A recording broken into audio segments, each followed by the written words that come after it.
Desa Tasikrejo terletak di tepian hutan, jauh dari keramaian kota. Meski tampak damai, desa ini memiliki cerita-cerita yang tidak bisa dijelaskan dengan akal sehat. Warga desa percaya bahwa kehidupan mereka dipengaruhi oleh kekuatan gaib yang tak terlihat, yang sering kali datang dalam bentuk arwah leluhur atau makhluk halus. Pada malam hari, ketika kabut mulai turun dan suara jangkrik terdengar lebih keras, desa ini terasa seperti tempat yang berbeda, seakan segala macam rahasia tersembunyi di balik setiap sudut. Dedi, pemuda desa yang biasa bekerja di ladang, tahu betul tentang kepercayaan ini. Namun, ia selalu mencoba untuk tetap rasional. Dia lebih suka menghabiskan waktu setelah bekerja dengan berkumpul bersama teman-temannya, menikmati segelas kopi dan berbincang-bincang ringan. Malam itu, ia sedang berjalan pulang setelah mengunjungi teman di ujung desa. Sudah larut malam, dan jalan setapak yang biasanya terang dengan cahaya bulan, kini hanya diterangi oleh lampu-lampu dari rumah-rumah penduduk yang jarang menyala. Saat melintas di dekat lapangan terbuka, Dedi melihat seseorang dengan gerobak kecil yang tampak berbeda dari penjual biasa. Seorang pria bertubuh kekar, mengenakan jaket hitam dan topi yang menutupi wajahnya, sedang berdiri di bawah pohon besar dengan gerobak satenya yang sederhana. Bau harum sate yang baru dipanggang mulai menguar di udara, menarik perhatian Dedi.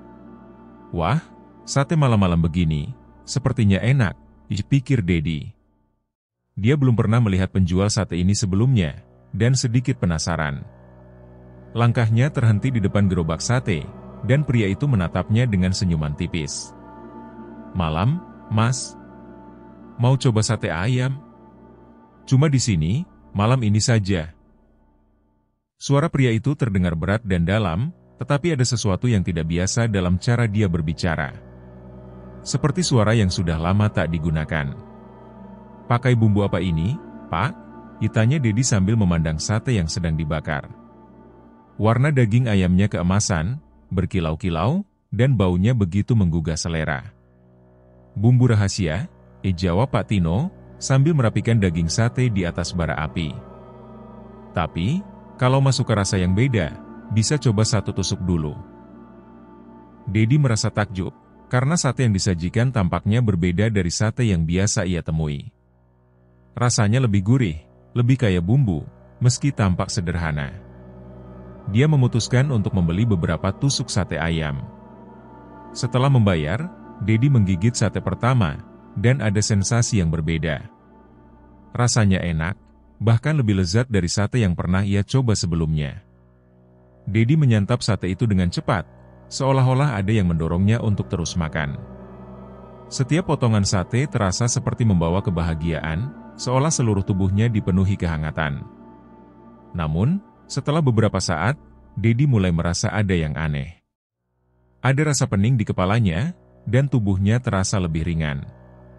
Kakinya seakan melayang di udara, walaupun dia masih berdiri tegak. Mata Dedi sempat berkunang-kunang, tapi segera dia menyadari bahwa ini bukan perasaan biasa. Sesuatu dalam dirinya mulai berubah. Pak Tino memperhatikan dengan seksama. Enak, kan? Ujarnya, suaranya kali ini terdengar lebih dalam, seperti ada kekuatan yang disembunyikan dalam kata-katanya. Dedi mencoba menepis rasa aneh itu.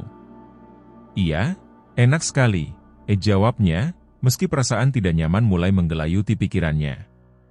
Ia berpikir bahwa mungkin terlalu banyak makan, atau mungkin angin malam yang membuatnya merasa pusing. Namun, rasa itu tetap ada, dan semakin intens. Setelah makan beberapa tusuk lagi, Dedi merasa kekuatan yang tidak biasa mulai merasuki dirinya. Ada sesuatu yang sangat berbeda dalam dirinya, seperti energi yang mengalir lebih cepat, seperti tak ada yang bisa menghalanginya. Tiba-tiba saja, pikirannya menjadi tajam, dan dia merasa bisa melihat segala sesuatu dengan lebih jelas, seakan dunia ini lebih mudah dipahami.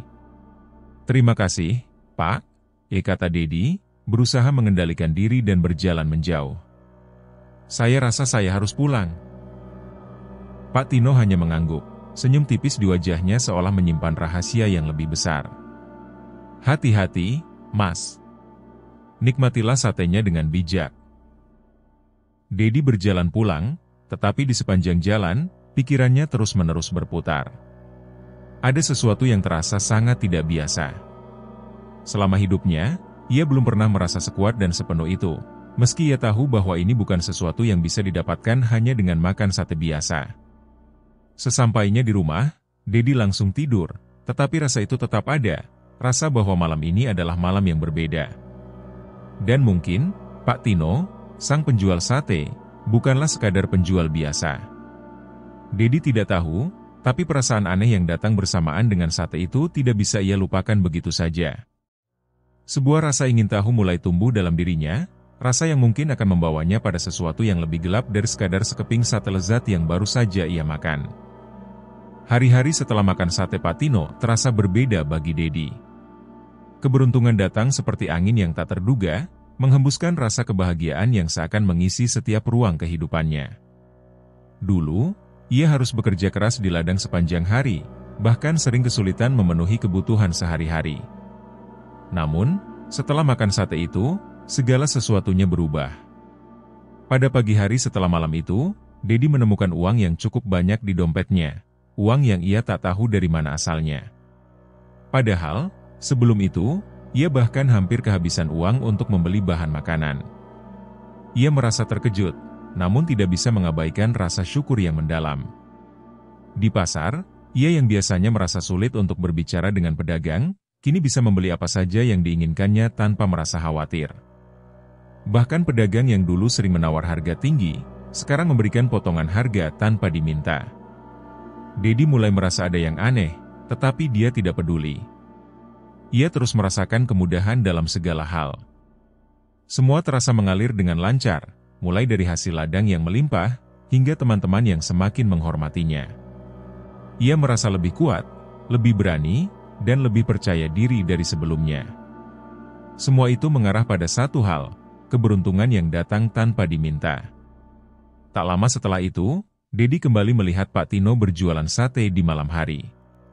Penasaran dengan perubahan yang dirasakannya, ia memutuskan untuk membeli lagi.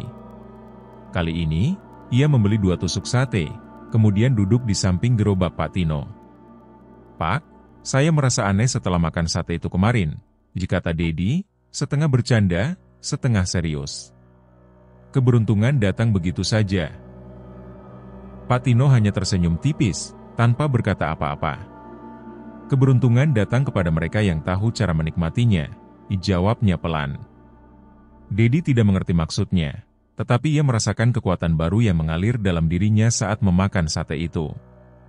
Rasanya lebih enak daripada yang pertama kali ia coba, lebih memikat dan membuatnya semakin ketagihan. Ia merasa bahwa semua yang ia sentuh kini menjadi lebih mudah. Namun, kebahagiaan yang datang bersamaan dengan keberuntungan itu tidak sepenuhnya membawa kedamaian. Beberapa hari kemudian, hal-hal yang sebelumnya biasa mulai terasa aneh. Di desa, konflik kecil mulai muncul, terutama dengan tetangga dekatnya, Edi. Edi adalah teman lama Dedi, yang biasanya ramah dan baik hati. Namun, belakangan ini, Dedi merasa ada yang berbeda dengan sikap Edi.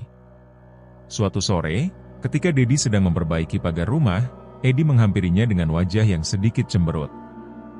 "Dedi, kamu kenapa sih belakangan ini jadi berbeda?"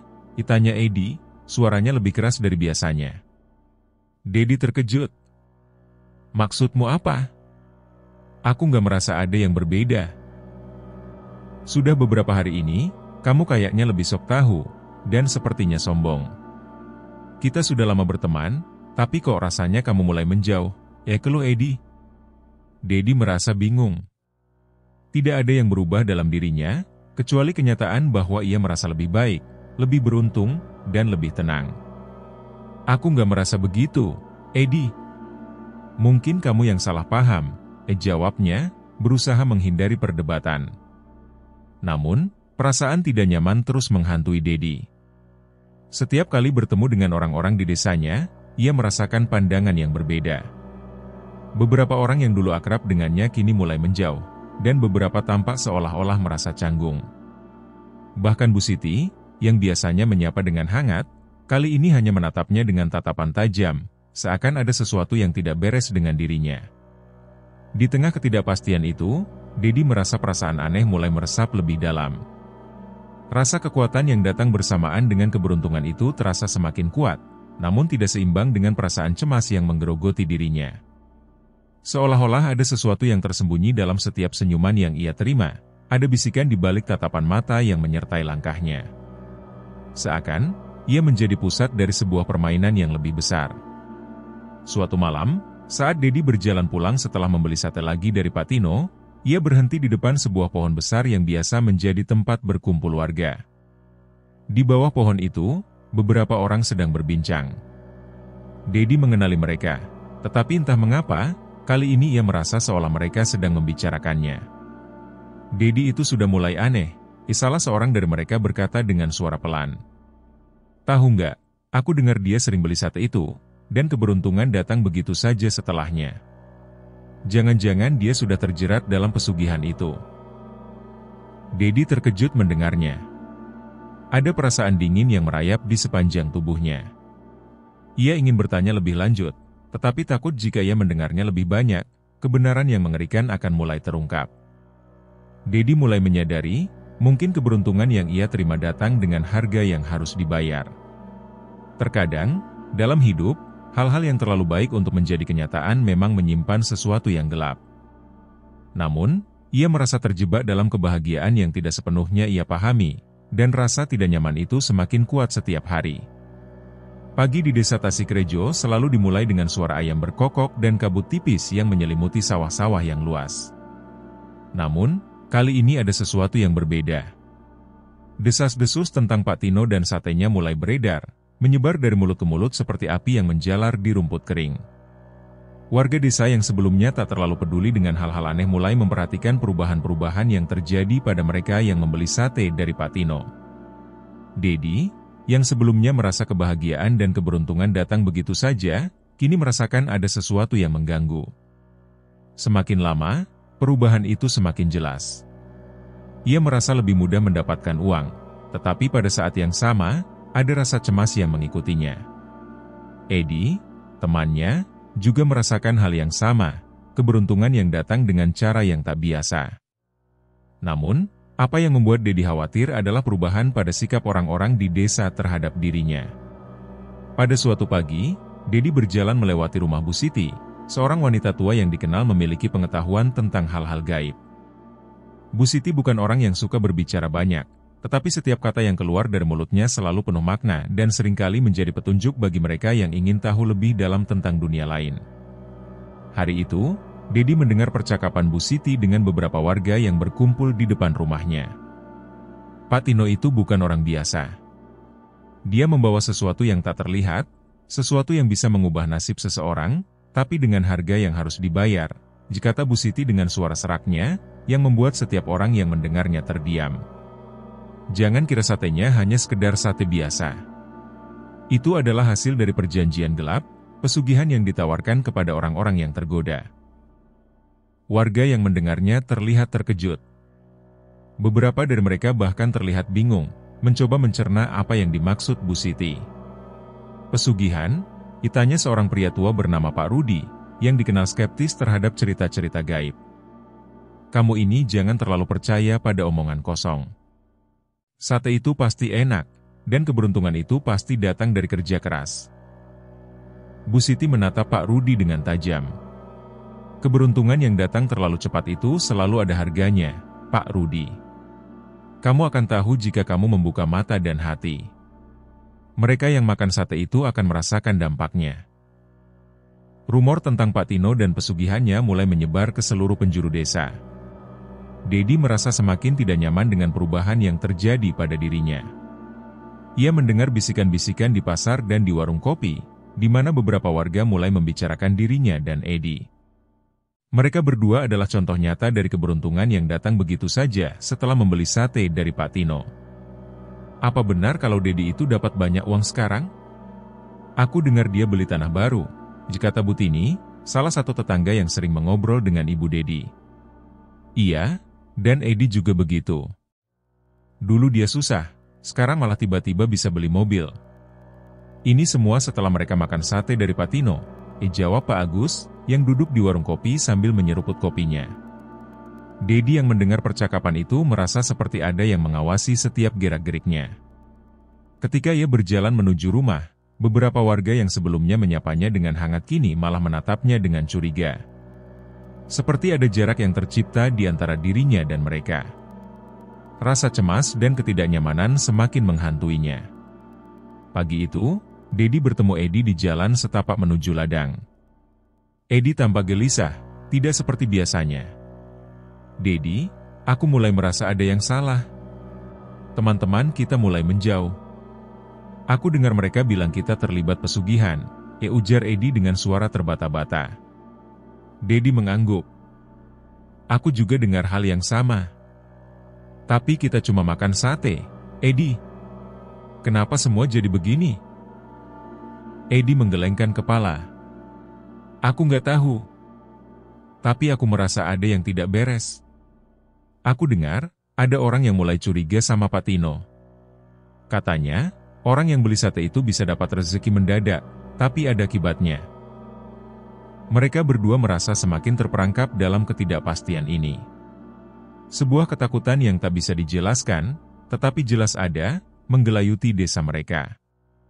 Warga yang biasanya tak peduli dengan hal-hal gaib kini mulai berbicara dengan serius tentang Pak Tino dan satenya. Bahkan beberapa dari mereka mulai melaporkan kejadian aneh yang terjadi setelah makan sate tersebut. Ada yang merasa tubuhnya semakin lemah, ada yang merasa semakin terasing, bahkan ada yang bermimpi buruk tentang orang yang memakai topi hitam. Konflik pun mulai terjadi. Beberapa pembeli sate merasa keberuntungan mereka tiba-tiba hilang, atau ada harga yang harus dibayar. Mereka mulai meragukan apakah benar sate itu membawa berkah, atau justru kutukan. Di sisi lain, ada juga yang semakin tergoda dan terus membeli sate Pak Tino, semakin mempercayai bahwa dengan setiap tusuk sate yang mereka makan, keberuntungan semakin mendekat.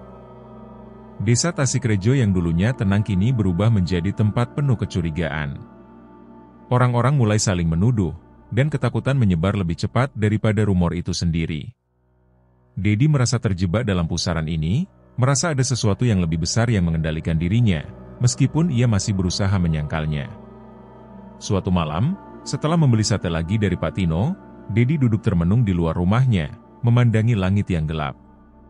Semua terasa semakin gelap, dan dia tahu bahwa keputusan yang ia ambil beberapa hari lalu untuk mencoba sate itu mungkin akan membawa konsekuensi yang lebih besar daripada yang bisa ia bayangkan.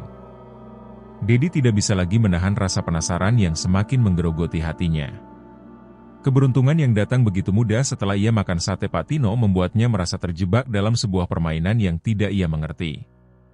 Tidak hanya itu, perubahan-perubahan yang terjadi pada orang-orang di desanya semakin membuatnya curiga.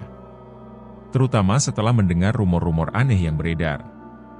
Semua tanda itu mengarah pada satu sosok, Pak Tino, penjual sate malam yang tampaknya begitu sederhana namun menyimpan misteri yang dalam. Dedi memutuskan untuk mencari tahu lebih banyak.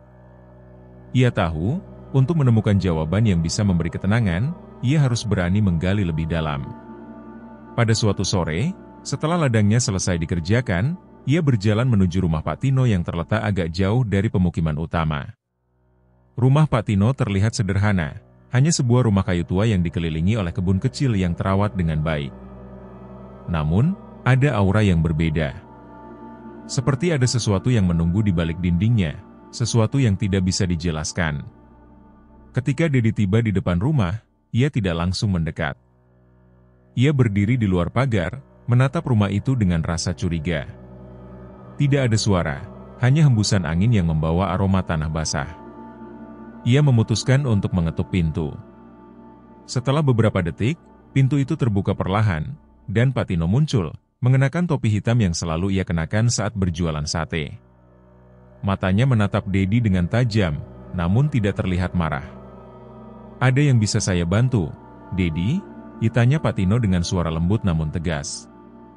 Dedi terdiam sejenak. Ia merasa ada yang tidak biasa dengan suasana di rumah itu. "Pak Tino, saya ingin tahu lebih banyak tentang sate yang Anda jual," kata Dedi dengan hati-hati. "Kenapa setelah makan sate itu, saya merasa ada perubahan dalam hidup saya? Apa yang sebenarnya terjadi?" Pak Tino tersenyum tipis, namun tidak menjawab langsung.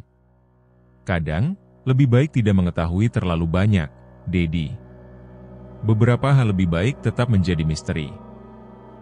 Dedi merasa frustasi, namun tekadnya untuk mencari jawaban lebih kuat. Saya tidak takut dengan misteri, Pak. Saya harus tahu. Apakah ada yang lebih dari sekedar sate yang Anda jual? Pak Tino tidak menjawab, tetapi ia mempersilakan Dedi untuk masuk. Baiklah, ikutlah. Tapi ingat, semua yang kamu lihat di sini mungkin lebih dari yang kamu harapkan. Dedi melangkah masuk ke dalam rumah, merasakan hawa yang berbeda. Di dalam, ruangan itu tidak terlalu luas, namun terasa lebih berat, seakan penuh dengan energi yang sulit dijelaskan. Dedi merasa matanya menangkap sesuatu yang aneh di dinding. Di sudut ruangan, terdapat beberapa foto lama yang tergantung. Foto-foto itu menunjukkan sekelompok orang dalam pakaian tradisional, terlihat seperti keluarga Pak Tino, tetapi ada yang janggal. Mereka tersenyum, tetapi ada sesuatu dalam tatapan mata mereka yang terasa menakutkan. Salah satu foto memperlihatkan seorang pria tua yang mengenakan pakaian adat dengan mata yang tajam, seakan menembus jiwa. Dedi merasa matanya tak bisa lepas dari foto itu, ada rasa dingin yang menjalar di sepanjang tubuhnya. Siapa mereka, Pak? Tanya Dedi dengan suara gemetar. Pak Tino mengikuti arah pandang Dedi. Itu keluarga saya. Kami sudah lama menjalani kehidupan yang berbeda dari kebanyakan orang. Kepercayaan kami turun-temurun. Dedi mengamati foto-foto lainnya, dan matanya tertuju pada sebuah gambar yang lebih tua lagi, menunjukkan seorang wanita yang mengenakan pakaian hitam dengan tangan terentang, seolah-olah sedang melakukan suatu ritual. Di bawah foto itu, terdapat tulisan yang sulit terbaca, namun jelas terlihat sebuah simbol yang Dedi kenal. Simbol yang sering dikaitkan dengan ilmu hitam dan pesugihan. Dulu, nenek moyang kami mencari cara untuk bertahan hidup di tengah kerasnya dunia ini, lanjut Pak Tino. Kadang, hidup tak memberi pilihan selain berbuat sesuatu yang tak biasa. Dedi merasa perutnya mual mendengar penjelasan itu. Maksud Pak Tino, kalian sudah lama terlibat dalam pesugihan? Itu artinya, sate yang saya makan? Pak Tino mengangguk pelan. Iya, sate yang kamu makan adalah bagian dari perjanjian kami. Setiap orang yang memakannya, akan mendapatkan apa yang mereka inginkan, keberuntungan, rezeki yang tak terduga. Tapi, ada harga yang harus dibayar. Dedi merasa jantungnya berdetak lebih kencang. Harga? Apa maksudnya, Pak? Apa yang harus dibayar? Pak Tino menatap Dedi dalam-dalam, seperti ingin memastikan bahwa Dedi benar-benar siap untuk mendengarnya. Setiap keberuntungan datang dengan konsekuensi. Mungkin tidak sekarang, tapi nanti. Orang-orang yang terlibat dalam pesugihan ini, mereka akan mendapatkan kekuatan, tapi juga kutukan. Dan kutukan itu tidak akan hilang begitu saja. Dedi merasa dunia seakan berputar di sekelilingnya. Keberuntungan yang ia rasakan, yang dulu ia anggap sebagai berkah, kini berubah menjadi sesuatu yang menakutkan. Bagaimana saya bisa keluar dari ini, Pak? Tanya Dedi, suaranya hampir tidak terdengar. Pak Tino menggelengkan kepala. Begitu terlibat, sulit untuk keluar. Tapi ada satu cara. Tapi itu tak akan mudah. Kamu harus menghadapi konsekuensinya, dan itu tidak akan pernah bisa diubah. Dedi merasa tubuhnya lemas. Apa yang harus ia lakukan sekarang? Ia merasa seperti terjebak dalam jaring-jaring yang tak terlihat, terperangkap dalam pilihan yang sulit.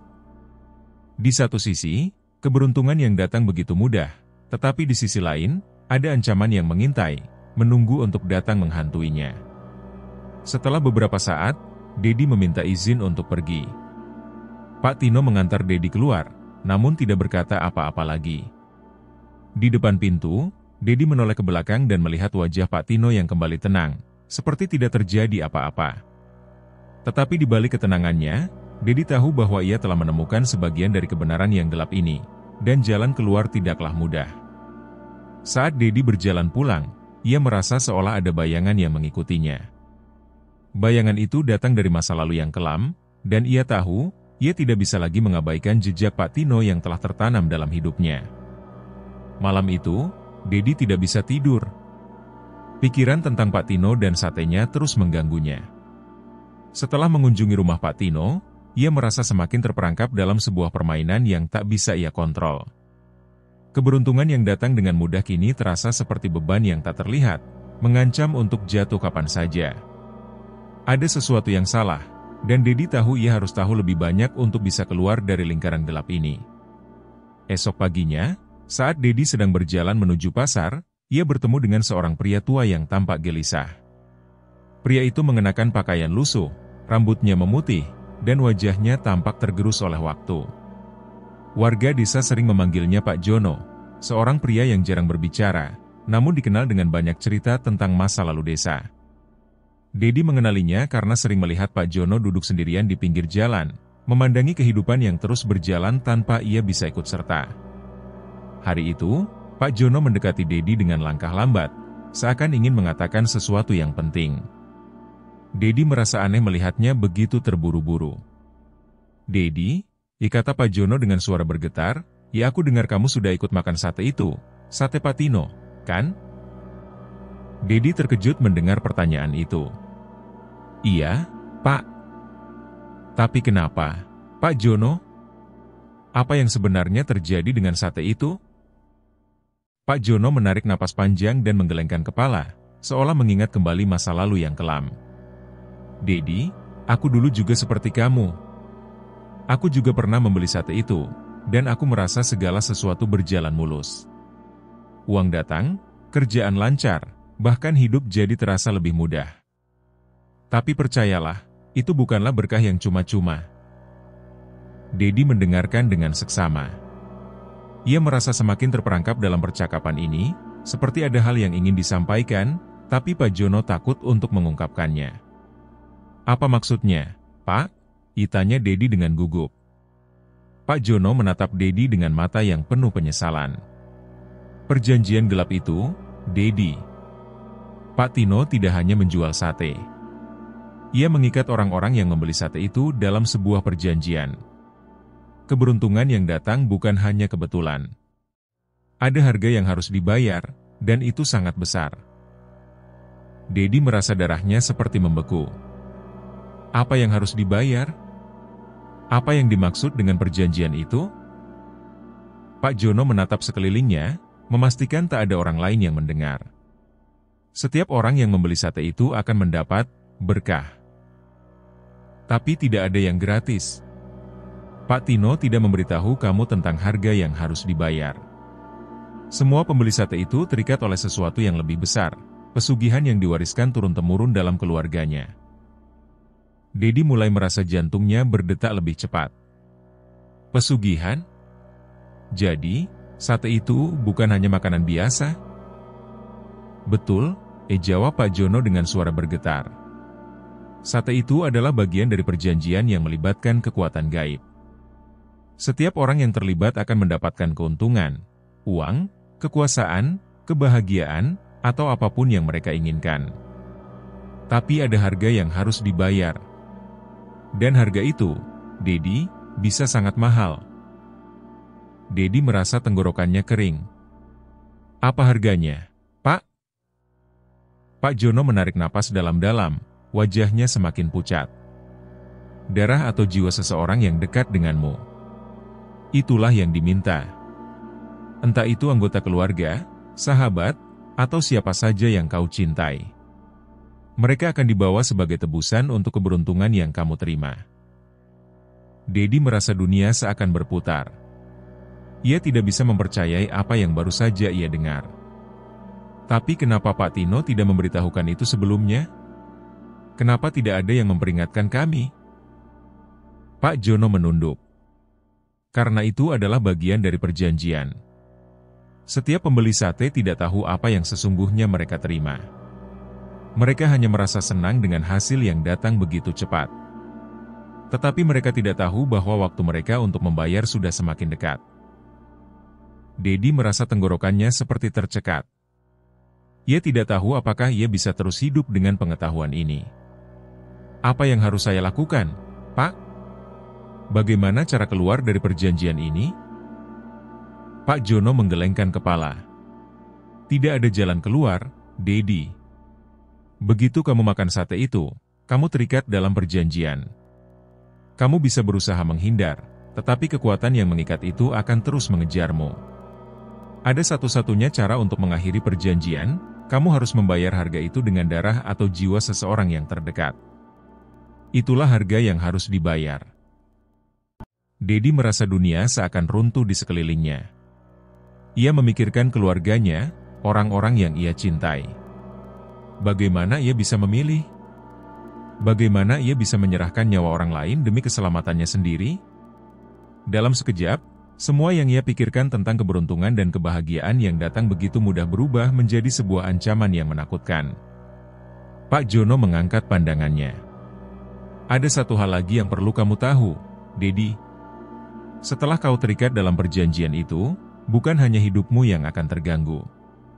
Kehidupan orang-orang yang dekat denganmu juga akan terpengaruh. Mereka bisa merasa sakit, menderita, bahkan mati secara misterius. Semua itu adalah akibat dari perjanjian yang sudah kamu buat dengan Pak Tino. Dedi tidak bisa menahan air matanya. Ia merasa seperti berada di persimpangan jalan yang tak bisa ia pilih. Di satu sisi, ia bisa menerima kenyataan dan melanjutkan hidup dengan keberuntungan yang datang begitu mudah, namun harus membayar harga yang sangat mahal. Di sisi lain, ia bisa mencoba melawan, tetapi ia tahu bahwa melawan berarti menghadapi kekuatan yang lebih besar dari apapun yang bisa ia bayangkan. Saat Pak Jono berjalan pergi, Dedi berdiri di tempatnya, merasakan kegelapan yang datang semakin mendekat. Ia tahu sekarang bahwa setiap langkah yang ia ambil ke depan, ia akan terus dihantui oleh perjanjian gelap yang tidak bisa ia hindari. Dan harga itu akan datang. Malam itu terasa lebih gelap dari biasanya. Angin bertiup kencang, membawa aroma tanah basah yang khas dari desa Tasikrejo. Dedi dan Edi, yang sudah merasakan dampak mengerikan dari keberuntungan yang mereka terima, berkumpul di sebuah tempat tersembunyi, jauh dari perhatian orang-orang. Keduanya merasa terikat dalam pesugihan yang tak mereka pilih, dan semakin mereka berpikir, semakin mereka merasa hidup mereka berada di ujung tanduk. Edi, yang selama ini tak banyak bicara tentang perubahan yang ia rasakan, akhirnya membuka mulut. Dedi, kita nggak bisa terus begini. Kita sudah terikat dalam perjanjian ini. Keberuntungan yang datang itu terlalu murah, dan kini kita harus bayar harga yang sangat tinggi. Aku nggak mau kehilangan orang-orang yang aku cintai. Suaranya tegang, wajahnya cemas. Tapi kita nggak tahu harus bagaimana untuk keluar. Dedi mengangguk, merasa hal yang sama. Sejak pertama kali makan sate Pak Tino, hidupnya berubah begitu cepat. Uang datang, pekerjaan lancar, tetapi ada rasa tak nyaman yang terus menggerogoti hatinya. Kita harus cari cara untuk menghentikan Pak Tino. Kalau enggak, kita akan jadi bagian dari permainan yang enggak pernah kita pilih. Aku nggak bisa terus begini. Keduanya sepakat untuk bekerja sama, dan setelah berbicara dengan beberapa orang di desa, mereka akhirnya memutuskan untuk mendatangi Bu Siti, wanita tua yang dikenal dengan pengetahuan gaibnya. Bu Siti selalu menjadi sumber informasi bagi mereka yang mencari jawaban tentang hal-hal tak kasat mata. Meskipun banyak orang yang menganggap Bu Siti hanya berhayal, Dedi dan Edi tahu bahwa wanita itu memiliki pengetahuan yang mungkin bisa membantu mereka keluar dari perjanjian gelap ini. Di rumah Bu Siti yang sederhana, mereka menceritakan semuanya. Bu Siti mendengarkan dengan cermat, wajahnya serius, bahkan lebih serius dari yang biasa mereka lihat.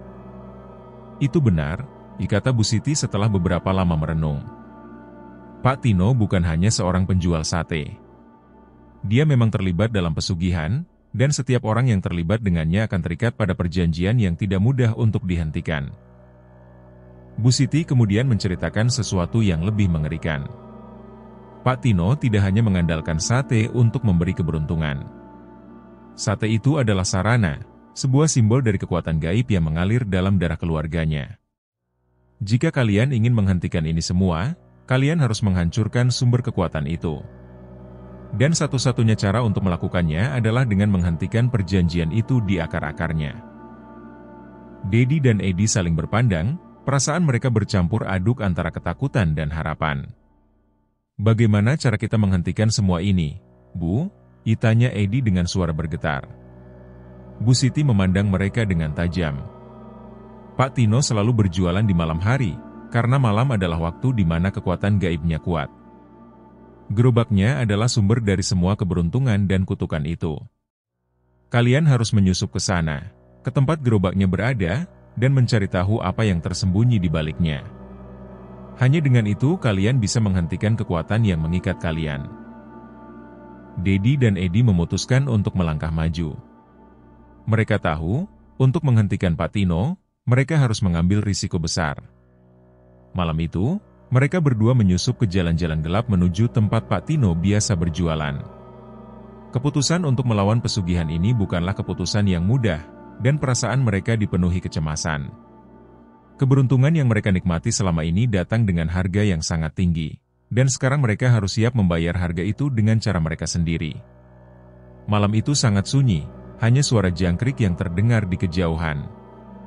Dedi dan Edi berjalan dengan hati-hati, menelusuri jalan setapak yang menuju tempat Pak Tino biasa berhenti berjualan. Gerobak sate Pak Tino tampak kosong, tetapi mereka tahu bahwa Pak Tino hanya berjualan ketika malam benar-benar gelap. Mereka menunggu dengan sabar, mengamati gerobak yang tampaknya tak biasa itu.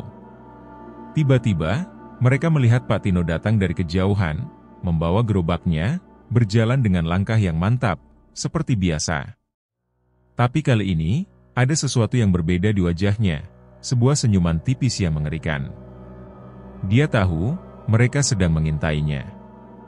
Dedi dan Edi bersembunyi di balik sebuah rumah kosong, menunggu hingga Pak Tino berhenti dan mulai menyiapkan sate seperti biasa. Hati mereka berdegup kencang, tetapi mereka tahu, inilah saat yang paling penting. Jika mereka ingin menghentikan perjanjian itu, mereka harus menemukan apa yang tersembunyi di balik gerobak sate Pak Tino. Setelah beberapa saat, Pak Tino mulai menyiapkan bahan-bahan sate di atas gerobak. Dedi dan Edi memutuskan untuk menyusup lebih dekat, bergerak perlahan-lahan agar tidak terdeteksi. Saat mereka mendekat, Dedi melihat sesuatu yang mencurigakan. Di bawah gerobak, ada sebuah kotak kayu kecil yang tampak disembunyikan dengan hati-hati. Dedi berbisik pada Edi, memberi isyarat untuk mendekat. Dengan hati-hati, mereka membuka kotak itu, dan apa yang mereka temukan membuat darah mereka membeku. Di dalam kotak, terdapat beberapa benda yang tampak biasa, sebuah pisau kecil, beberapa potongan kain hitam, dan beberapa koin emas. Tetapi yang paling mengejutkan adalah sebuah buku tua yang terbungkus dengan kulit hitam. Dedi mengambil buku itu dengan tangan gemetar, dan membuka halaman pertama. Halaman-halaman dalam buku itu berisi tulisan yang tidak mereka pahami, tetapi satu hal yang jelas, buku itu adalah buku ritual, buku yang menjelaskan bagaimana cara mengikat orang dalam pesugihan, dan bagaimana cara menukar keberuntungan dengan darah. Dedi merasakan keringat dingin mengalir di punggungnya saat membaca bagian-bagian yang mengerikan dalam buku itu. Edi memegang bahu Dedi, menariknya. "Kita harus segera pergi, Dedi. Ini lebih buruk dari yang kita bayangkan." Tiba-tiba, Pak Tino berbalik, seolah merasakan kehadiran mereka. Senyumnya semakin lebar, dan matanya menyala dengan penuh misteri. "Kau kira kau bisa menghentikan semuanya?" kata Pak Tino dengan suara tenang. "Kalian sudah terikat. Sekarang, waktunya untuk membayar harga yang harus kalian bayar." Dedi dan Edi merasa ketakutan. Mereka tahu mereka harus menghadapi Pak Tino, tetapi entah bagaimana, mereka merasa sudah terjebak dalam perjanjian yang tak bisa mereka hindari. Malam itu, langit di atas desa Tasikrejo terasa lebih gelap dari biasanya. Angin berhembus kencang, membawa aroma tanah basah yang mencekam. Dedi dan Edi merasa jantung mereka berdegup lebih kencang. Mereka telah menggali lebih dalam tentang Pak Tino dan pesugihan yang dia jalankan, dan kini, setelah mengetahui betapa mengerikannya perjanjian gelap yang terikat pada diri mereka, mereka tahu waktu mereka sudah hampir habis. Selama beberapa hari terakhir, mereka berusaha mencari cara untuk menghentikan Pak Tino. Bu Siti telah membantu mereka dengan pengetahuan spiritual yang dimilikinya, memberi petunjuk tentang cara melawan kekuatan gaib yang ada di balik sate Pak Tino. "Jika kalian ingin menghentikan Pak Tino, kalian harus menghadapinya langsung dan menghancurkan inti dari pesugihan itu," kata Bu Siti dengan suara serius. "Tapi ingat, Pak Tino bukan hanya seorang penjual sate. Dia terikat dengan kekuatan yang lebih besar, sesuatu yang lebih dari sekadar ilmu hitam biasa." Malam ini, mereka memutuskan untuk berhadapan langsung dengan Pak Tino. Dengan hati yang berdebar, Dedi dan Edi menyusuri jalan gelap menuju tempat Pak Tino berjualan, tempat yang kini mereka anggap sebagai pusat dari semua malapetaka ini. Mereka tahu, tidak ada jalan lain selain ini. Hanya satu pilihan yang tersisa, menghentikan Pak Tino atau terus hidup terikat dengan pesugihan yang tak terlihat. Saat mereka sampai di tempat Pak Tino berjualan, suasana terasa lebih mencekam dari biasanya. Gerobak sate yang biasa dipenuhi dengan aroma gurih sate yang menggoda, kini tampak sunyi. Pak Tino sedang berdiri di samping gerobaknya, menatap mereka dengan mata yang menyala seperti bara api. Sudah siap untuk mengakhiri semua ini? Suara Pak Tino terdengar tenang, namun penuh ancaman. Kalian tidak bisa menghindar dari perjanjian ini. Kekuatan yang mengikatku, mengikat kalian juga. Tidak ada jalan keluar. Dedi dan Edi saling berpandangan, lalu perlahan mereka melangkah maju, berusaha menguasai rasa takut yang menggelora di dalam dada mereka.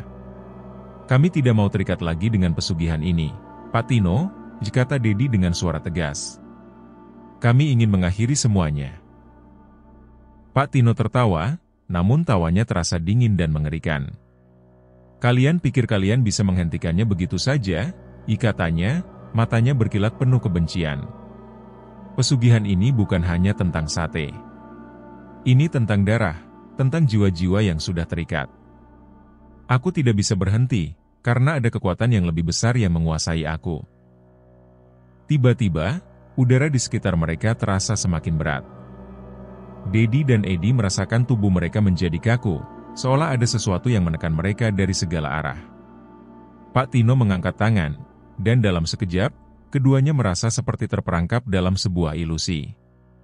Langit di atas mereka berubah gelap, dan suara-suara aneh terdengar, seolah berasal dari dunia lain.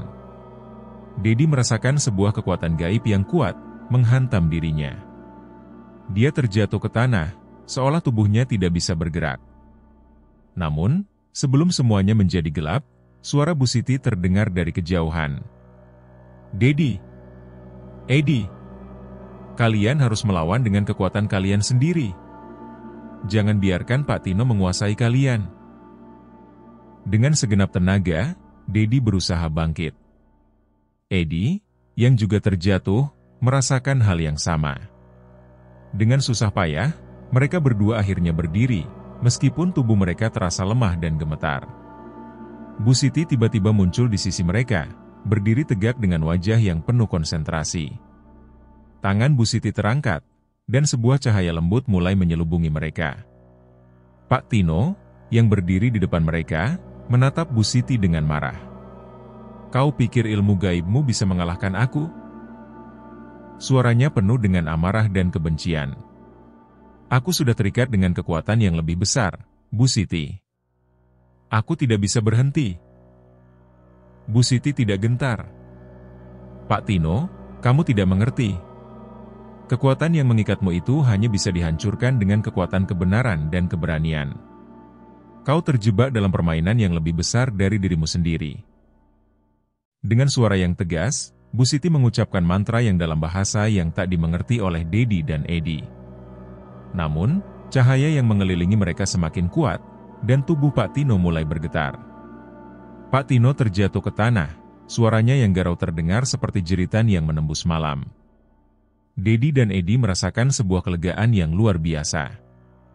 Kekuatan yang sebelumnya menekan mereka kini mulai menghilang. Pak Tino terkulai lemas di tanah, dan di sekelilingnya, udara kembali normal.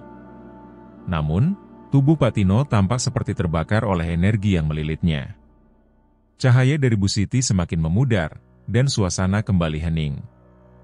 Pak Tino, yang kini terbaring lemah, mengangkat kepala dengan susah payah. Kalian berhasil. Suaranya sangat pelan, hampir tidak terdengar. Tapi ingat, meskipun aku jatuh, kekuatan itu akan selalu ada. Kalian belum sepenuhnya bebas. Namun, dengan kata-kata terakhirnya, tubuh Pak Tino perlahan menghilang, seolah diterkam oleh kegelapan. Seiring dengan hilangnya sosok Pak Tino, segala yang terjadi dalam desa Tasikrejo perlahan kembali normal. Keberuntungan yang telah diberikan oleh pesugihan itu akhirnya lenyap, dan Dedi serta Edi merasa seolah bebannya terangkat. Bu Siti menghela napas panjang, menatap mereka dengan penuh perhatian. Kalian telah melewati ujian yang sangat berat. Jangan lupa, meskipun kalian sudah bebas, tidak ada yang benar-benar bisa lolos dari akibat perjanjian gelap yang telah dibuat. Tetapi, setidaknya, kalian punya kesempatan untuk memilih jalan hidup yang baru. Dedi dan Edi saling berpandangan, merasakan beban yang menghilang dari pundak mereka. Meskipun mereka tahu jalan hidup mereka akan berubah, mereka merasa lebih ringan, bebas dari ikatan yang telah mengendalikan hidup mereka selama ini. Namun, jauh di dalam hati mereka, ada sebuah pertanyaan yang mengganjal. Apakah benar mereka sudah benar-benar bebas dari kekuatan gelap yang pernah mereka tangani? Ataukah masih ada sesuatu yang tersembunyi di luar sana, menunggu untuk kembali? Setelah malam yang menegangkan itu, desa Tasikrejo kembali tenang. Matahari terbit dengan lembut, menandai akhir dari malam yang penuh kekuatan gaib dan ketegangan. Namun, meskipun ketenangan itu kembali, Dedi dan Edi tahu bahwa mereka tidak akan pernah bisa kembali ke kehidupan mereka yang dulu. Mereka duduk bersama di beranda rumah Edi, memandang ke arah sawah yang terhampar luas di depan mereka. Suasana pagi yang biasanya damai kini terasa kosong. Tidak ada lagi tawaran sate dari Patino, tidak ada lagi keberuntungan yang datang begitu saja. Semua yang mereka nikmati dalam beberapa waktu terakhir terasa seperti mimpi buruk yang akhirnya berakhir. Dedi menatap Edi, wajahnya tampak lelah dan penuh pemikiran. Edi, aku merasa aneh, katanya dengan suara pelan. Aku merasa seolah-olah meskipun Patino sudah hilang, perjanjian itu masih mengikat kita. Edi mengangguk pelan. Aku juga merasakannya. Seperti ada sesuatu yang masih tertinggal, seperti harga yang harus kita bayar. Kita memang berhasil mengalahkan Patino, tapi kita nggak bisa menghapus jejak yang sudah ditinggalkan pesugihan itu. Kita masih terikat dengan apa yang sudah kita terima. Dedi menghela napas panjang. Perasaan itu sulit dijelaskan, namun dia merasa seperti ada bagian dari dirinya yang tetap terperangkap dalam kekuatan gelap yang telah menyelimuti hidupnya. Sejak pertama kali makan sate Patino, hidupnya berubah. Uang yang mengalir begitu mudah, keberuntungan yang datang tanpa usaha, semua itu terasa seperti mimpi yang indah namun penuh jebakan. Dan kini, meskipun Patino sudah tidak ada, bayang-bayang itu tetap ada. Bu Siti bilang kita bisa memilih jalan hidup baru, kata Dedi, mencoba untuk menenangkan dirinya. Tapi, bagaimana kalau kita nggak benar-benar bebas dari semua itu? Mungkin kita cuma diberi waktu untuk merasakan kebebasan, sebelum semuanya kembali lagi. Edi menunduk. Aku nggak tahu, Dedi. Tapi aku merasa seperti aku masih diburu oleh apa yang sudah kita lakukan. Mungkin pesugihan itu nggak cuma soal sate dan uang. Mungkin ada sesuatu yang lebih besar lagi. Sesuatu yang harus kita bayar. Malam itu, setelah berjam-jam berbicara, Dedi akhirnya pulang ke rumahnya. Ia melewati jalan yang familiar, namun rasanya berbeda.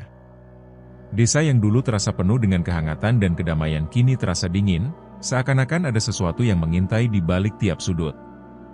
Sesampainya di rumah, Dedi melihat ibunya sedang duduk di ruang tamu. Namun, ada yang berbeda dari wajah ibunya malam itu. Matanya tampak kosong, seperti kehilangan cahaya.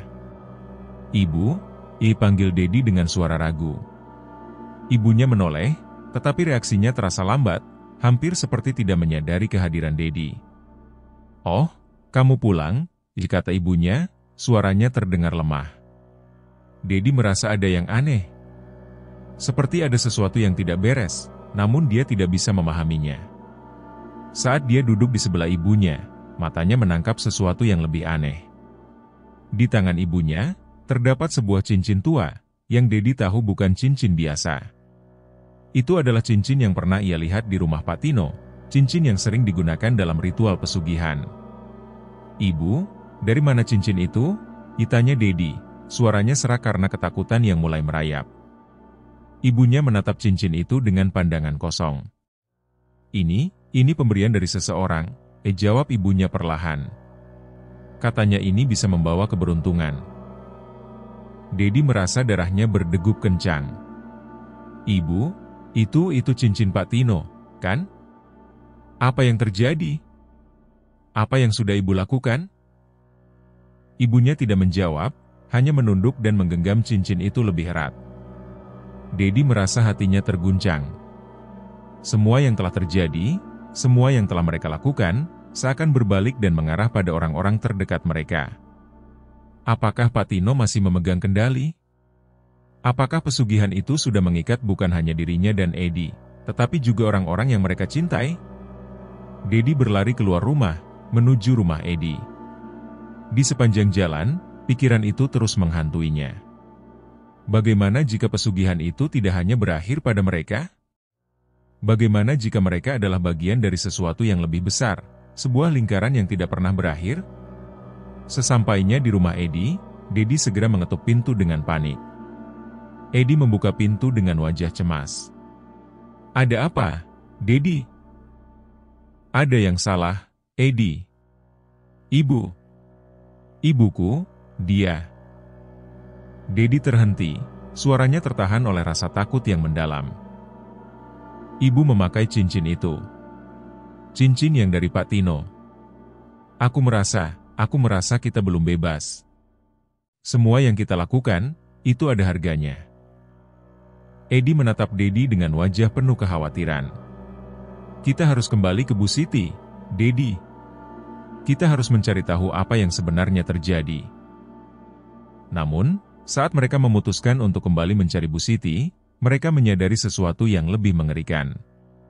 Desa Tasikrejo, meskipun tampak tenang, sepertinya masih diselimuti oleh bayang-bayang pesugihan. Beberapa warga yang dulunya tampak biasa-biasa saja, kini tampak berbeda.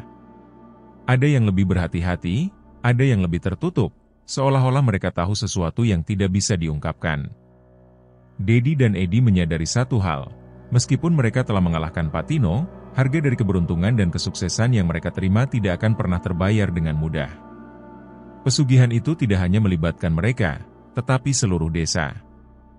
Dan yang lebih mengerikan, mereka mulai merasa bahwa tidak ada yang benar-benar bebas dari harga yang harus dibayar. Malam kembali datang di desa Tasikrejo.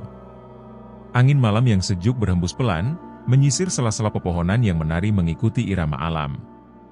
Desa yang dulu penuh dengan keceriaan kini terasa hening, hampir sepi, seakan tak ada yang bisa mengungkapkan perasaan yang mengganjal di hati setiap warganya. Walaupun kehidupan tampaknya kembali normal, ada bayang-bayang gelap yang tak bisa dihapus begitu saja, kenangan tentang Pak Tino dan segala sesuatu yang telah terjadi. Dedi berdiri di depan rumahnya, memandang ke jalanan desa yang biasa dilalui. Jalan yang dulunya penuh dengan suara riuh, kini sunyi. Namun, di dalam hatinya, ada sesuatu yang masih terasa mengganjal. Ia sudah mencoba melupakan, berusaha untuk kembali menjalani hidup seperti sedia kala, tapi malam-malam itu tetap menyiksanya. Setiap kali ia berjalan di jalan yang sama, ingatannya kembali terbayang pada peristiwa-peristiwa yang sulit dilupakan. Pak Tino. Dedi bergumam pelan, seolah nama itu masih membekas dalam pikirannya, meski orangnya sudah lama hilang. Sosok Pak Tino, penjual sate keliling yang tampak sederhana, kini menjadi legenda yang tak terhapus. Orang-orang berbicara tentangnya dengan suara pelan, seolah takut untuk mengungkapkan lebih banyak. Mereka tahu, meski Pak Tino sudah tidak ada, keberuntungan dan keburukan yang ditinggalkannya masih menghantui setiap sudut desa ini. Dedi seringkali terjaga di malam hari, merenung tentang pilihan yang telah ia buat. Keberuntungan yang datang begitu mudah, yang ia anggap hadiah dari berkah di sate Pak Tino, kini terasa sebagai kutukan. Ia tidak tahu apakah ia benar-benar bebas dari perjanjian gelap yang telah ia ikuti, atau apakah ia hanya diberi jeda, sebelum akhirnya harus membayar harga yang lebih besar lagi. Tapi, meskipun berat, Dedi mencoba untuk melanjutkan hidup. Edi, yang pernah bersama-sama dalam perjalanan gelap ini, kini mulai menjalani hidupnya sendiri. Mereka tidak lagi sering berbicara, masing-masing terperangkap dalam pikirannya sendiri.